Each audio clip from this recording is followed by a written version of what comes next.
Guys, oh, nag-fog na ako. Lapit na tayo sa Langart. Ba na maging ganon na lang. Dapat hindi pala may mga kwarto-kwarto magkasawa ba na. Ayan, oh. Sobrang ano na, foggy. Ay, Foggy nag-video lit. pa. Malapit na tayo. Malapit na tayo sa boundary ng Infanta. Ikaw lang at ako. Yan, oh. Yan na guys, nagpapag na siya.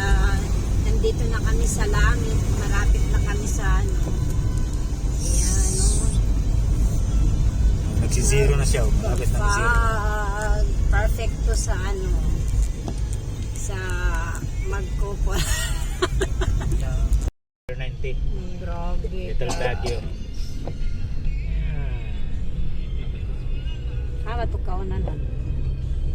Layo pa.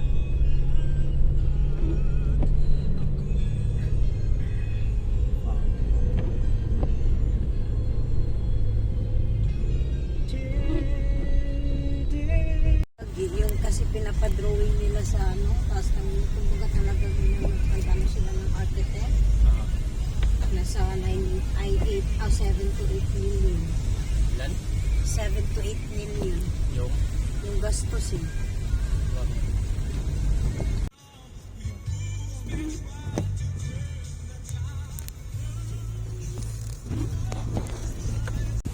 Ayun, guys, yan. Finally, nakarating din kami dito sa Loveview Resort. Yan, dito sa Infanta yan, guys.